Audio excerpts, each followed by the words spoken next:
On today's Locked On Thunder podcast, who is considered untouchable on this Thunder team? And will the Thunder make a massive move on the trade market for some big name star? We'll talk about that coming up on the Oklahoma City Thunder podcast, Locked On Thunder podcast. You are Locked On Thunder, your daily Oklahoma City Thunder podcast. Part of the Locked On Podcast Network, your team every day.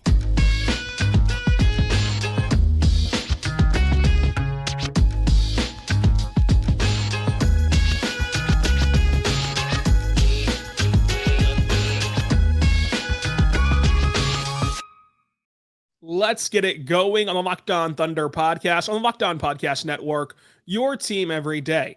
I am your host, media member, and editor-in-chief over at thunderousintentions.com, Rylan Stiles. Follow me on Twitter at Rylan_Stiles. Text the show, 405-963-3686. On today's show, we're diving into the untouchable players on this Thunder roster. Will the Thunder go make a massive trade? And we're going to look ahead to next season as well. So a lot to get into today. Thank you so much for making us your first listen every single morning, every single day. We're here for you, talking Thunder basketball. Subscribe on YouTube or anywhere else you get your podcast from. Leave a like, leave a comment, and again, follow me on Twitter at Rylan_Stiles. So who would be considered untouchable on this Thunder roster? The Thunder, of course, last year made a massive leap in wins, 16 plus, were able to secure a 40-42 record, make a play-in appearance at the play-in tournament, win a play-in game even, and eventually fall to the Minnesota Timberwolves. And yet they still have not seen this core play together. This is a team that after that massive leap in wins, after coming up just shy of being a playoff team, this is a team that's now adding Chet Holmgren, their lone top 5 pick of this rebuild.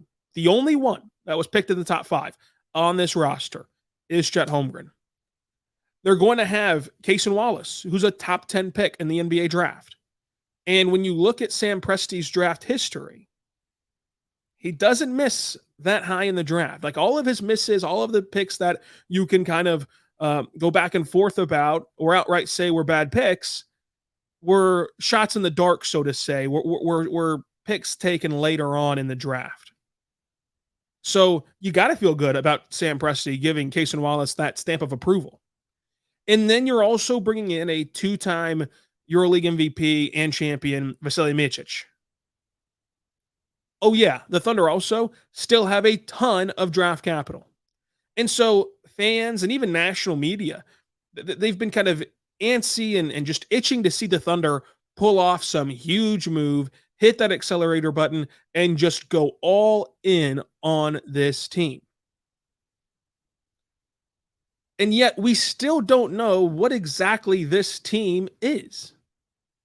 You have a head coach who has not coached in a playoff series yet, but seemingly is one of the best coaches in the NBA. I really do think that he is a top-notch coach, and you're not going to be able to see him get crowned as such until he plays and coaches in the playoffs. That's just how we do things in the NBA. But I've been saying on this very podcast since a month into the job for Mark that he's the best coach in Thunder history and a really good NBA coach. So I still feel confident in him, but he has not yet coached in a playoff environment. So that's number one. Number two, these players have not played in a playoff environment in the sense of a elongated series where you're making adjustments, where you're making counter punches. Even a guy like SGA who has played with the Clippers and has played with the Thunder in playoff settings, this version of SGA has not played in the playoffs. Lou Dort has played in the playoffs and had that massive Game 7, but that was in the bubble, and it wasn't a true, like, going on the road, facing hostile environments, and all that is to do about the NBA playoffs. So this team not only literally has not played together, but they also have not experienced a ton of things together on an NBA floor yet. So that's going to factor into this too. So patience is going to be key, but I understand the antsiness from fans and national media for the Thunder to go make a move. And so when you're talking about making these all-in moves, though, you cannot have your cake and eat it too. In order to land a Giannis type of player or an elite level player, you have to give to get. And so who are the untouchable names on this Thunder team. I think that there's one untouchable name that's just undisputed, and that's SGA. I think that SGA is a bona fide superstar that you would not trade him unless he demands a trade out. And there is no gotcha player. Like whenever you talk about untouchable players, everyone tries to do the whole gotcha thing. Like, well, what if, and this was like a couple years ago, obviously, and even to this day still, but especially a couple years ago, well, what if they offer you LeBron? Like, they're not going to do that, number one. But there is no gotcha player for SGA. SGA is one of the best players in the NBA and is on par with a lot of the guys who you would use as a gotcha card for SGA. And you have to have a guy of your franchise, and the face of your franchise is SGA. And so he's untouchable. Unless he says he wants to leave, he's untouchable. And so there are only a few more names who could even be considered for this untouchable label. And to me, the only names you'd even consider are Chet Holmgren, Josh Giddey, and J-Dub. Those are the only ones you consider maybe they could reach untouchable status. Everyone else on this roster, without a shadow of a doubt, has a price that would get them off of this team, including fan favorites that we all love and want to stay in Oklahoma City for a long time. But there is a price. And as much as the Thunder even love Lu Dort, there would be a price that a team could pay to acquire Lu Dort. But this is the NBA, and we see player movement all the time. We see unexpected player movement all the time. And we've gotten to a point where Giannis is literally soft launching a trade request, just hinting, if we don't win, I'm going to request a trade. He is previewing his trade request. It's going to happen. You do not talk about a trade request this much and then not do it. It's going to happen eventually. Giannis will hit the open market, and so that changes things. There's another aspect of this too. There's two extremes to this question. There's an extreme that's like, oh, nobody's untouchable, or maybe Shai's untouchable, so like 0-1. And then there's the extreme where all 15 guys are untouchable. The players on this team, on paper right now, it looks like the Thunder will have one of the best young cores in the NBA in the history of the NBA if they all progress and hit their ceilings the way that we can envision right now. But the bottom line is progression is not linear, and that these guys, likely all four of them, will not hit their top tier ceilings. So likely somebody will not progress to the level or to the extent that you think that they will. So we have to keep that in mind too when talking about trades and talking about what this core is. Now, hopefully they all four do it and they buck the trend, and they are the anomaly of a core that all plays together, plays off of each other very well, and grows together. And I think that they can be that, because I think that this Thunder team highlights each other's strengths extremely well. This is not just a collection of talented players. This is a collection of talented players who fit together. And that is going to be the leg up that this Thunder team has over other rebuilds and over other teams who have tried to piece together massive cores. The benefit here is the Thunder have done a great job of finding out guys who will work together. But whenever you say untouchable, to me, untouchable is there is no combination of assets. There is no player who you would give said player up for. And so the only player to me that there's no combination of things that could happen short of them demanding a trade for you to trade them in their prime on this team would be SGA. Like, you're not going to trade SGA. There is something to be said for a small market team to have their guy, number one. There's also, he is one of the best players in the world right now, and he's an all-NBA type of player, and he's going to continue to evolve and grow and get more recognition for that. And as even Zach Lowe, one of the most respected people in the NBA, called SGA a blue chip guy, and he is just that. So, like, you're going to want to keep your guy. Short of SGA demanding a trade, you're going to want to keep him. He's untouchable. But other than SGA, I do not think that there's another untouchable name on this list. There's just other circumstances that make it extremely unlikely that you would move on from anyone else of that core four. And we'll talk about that coming up. But first, I want to say right now about our good friends over at FanDuel, folks. FanDuel is incredible. You're going to want to check them out today because football season is underway.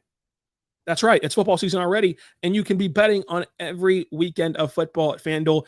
It is the official sportsbook of Locked On and the NFL. And new customers right now can get $200 in bonus bets guaranteed, win or lose, whenever you place a $5 bet.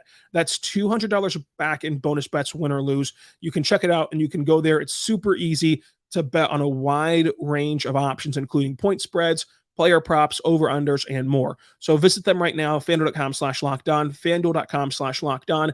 It will get you started today to bet on NFL football, which we all know you're going to want to do on a Sunday. The lines are already out for next week, so you can go bet on that, including Thursday night's game, the Giants and the 49ers. Let's take Giants plus 10 on that on the road, trying to pull off the upset. I think that they'll keep it within 10, but 49ers eventually win. Check it out today at FanDuel.com/LockedOn, FanDuel.com/LockedOn. We're back on the Locked On Thunder podcast, on the Locked On Podcast Network, your team every day. Thank you so much for making us your first listen every single morning, every single day. We're here for you talking Thunder basketball. Folks, I said earlier that SGA is the only untouchable player on this Thunder team. That does not mean that the other three players of this core are going to be traded away or that anyone else is going to be traded away. Will the Thunder make a massive trade for a superstar? That is the question that every single one of you ask in every single mailbag that we do on this podcast. And that's going to be a question asked for every single star that hits the open market, because the Thunder have such an elongated window of assets that allow them to be in the conversation for any disgruntled star that comes on the market. The Thunder having patience is important. And no matter if the Thunder do or don't make a move for a star, they're going to have patience for a multitude of reasons. But if you don't want to buy into needing to wait and see what this team is or giving this team time to grow, if you're someone who truly thinks that despite this team never playing a single minute together, they should be all in on this core already and they should be making moves to win now. If that's your opinion, that's fine. But let's also take this into account. That patience is key, and also who you can attract. Look at this summer. The summer started out with a bang of Bradley Beal finally wants out of Washington. Dame finally wants out of Portland.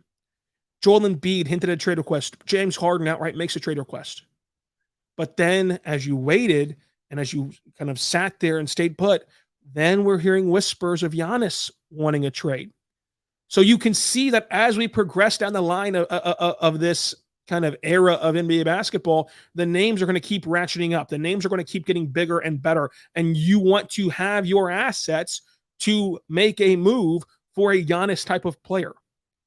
And to give you a parallel of a team that did not wait and did not have this patience was the Minnesota Timberwolves. For a long time, they were a bad franchise. They got their taste of success, and they wanted to capitalize on it immediately without letting that young core grow together. And they went all in on Rudy Gobert, and now they're stuck. And now they don't have those assets to go make another move. Now they're sitting here wondering how Rudy Gobert is going to work with Cat, and if that duo could even work together, and how they're going to move off of one of those two guys. And they might be forced to move on from the better of those two guys. So the Timberwolves had no patience, and you saw how that worked out for them. And the Thunder have had a lot of patience, and that now they're going to have their litter of options if they ever do want to go make a big move, to go make said big move. But will the Thunder ever trade for a super duper star? I think that the term significant move is very subjective, and it's kind of up to you to decide. As of this moment, I'm not convinced the Thunder are ever going to go make a Giannis-like trade.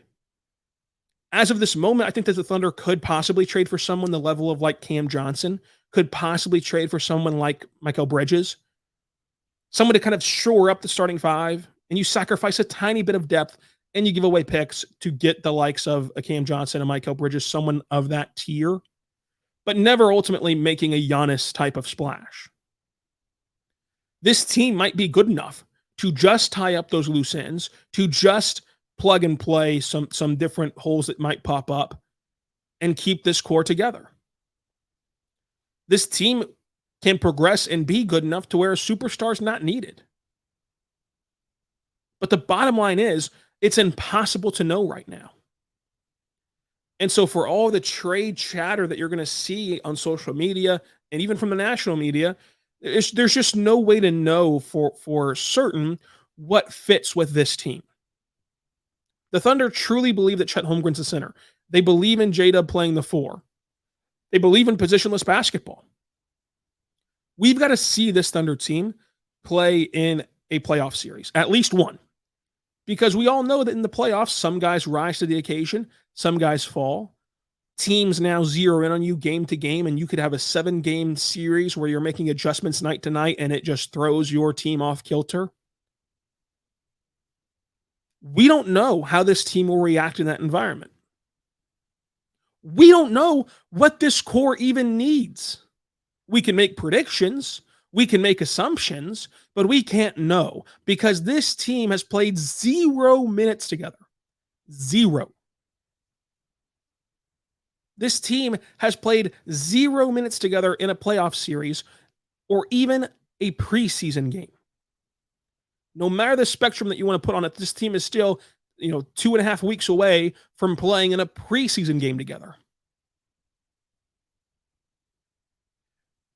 So whenever you look at making a big trade, it's just a conversation not for this year. I think that this year will maybe see a trade deadline move and likely will see a trade deadline move of them trading for a nice veteran, an Alec Burks type of veteran. Good player, but not a star and not something that you would consider overly significant. But you have such a surplus of second-round picks that you can figure out a way to go get a player like that from a team who is not contending for a play-in tournament spot or a playoff spot. Just to kind of shore up your rotation. You could see that happen, but you're not going to see some star-studded trade or even a blockbuster trade for this season. Now, in the summertime, it can be reevaluated, and of course, next summer, it can get reevaluated again, the next 2 summers that are upcoming. Because eventually, the time will run out. The windows are never as long as you think that they are. And so for a small market also, you have to factor in Shai is only under contract through the 26-27 season. And while as much as he's saying all the right things, as much as you think that the Thunder will be set up to re-sign him to a supermax contract, at the end of the day, in a market like this one, you can only guarantee the years you have under contract right now. And so you're going to want to make a move to show that kind of commitment to winning in the next couple of summers, but it's not going to be this season. It's not going to be this year. Frankly, it can't be this year because you just don't know what this team is going to need. And with that patience, it works 2 ways. Because there's no need to overdo a trade offer even. Look at Portland.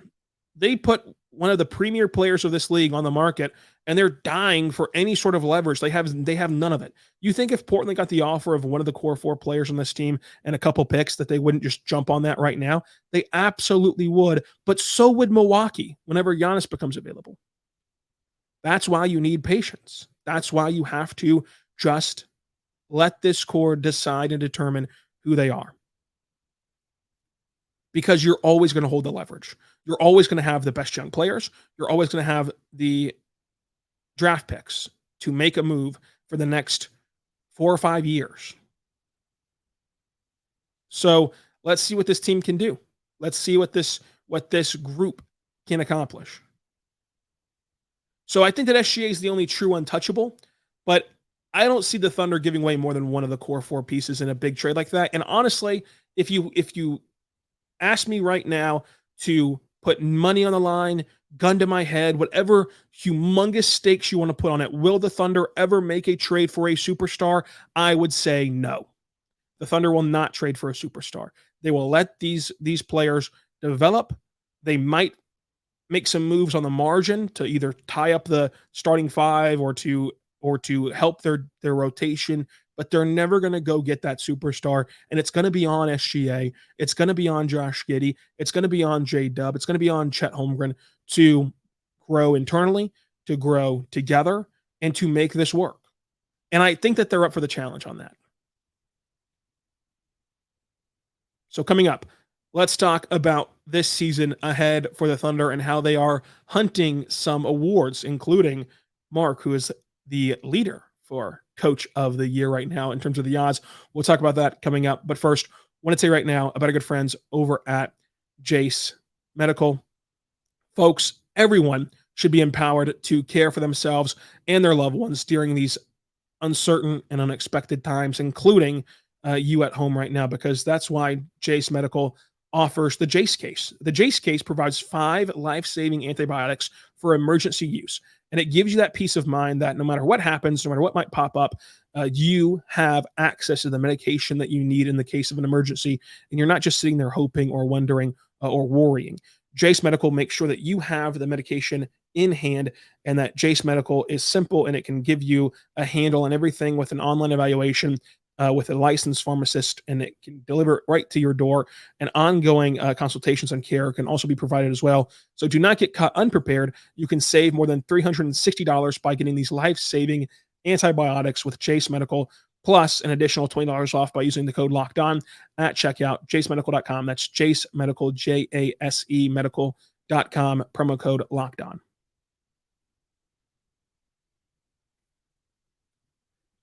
We're back on the Locked On Thunder podcast, on the Locked On Podcast Network, your team every day. Thank you so much for making us your first listen every single morning, every single day. We're here for you talking Thunder basketball.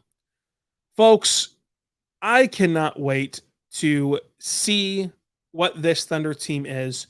Media day is right around the corner. So you have media day, you're going to have training camp the next day, and then it's going to be preseason. The first preseason game will be on October 9th against the Spurs and possibly Wembanyama, which would be fun to see those two teams go at it, especially if Chet and Victor do play.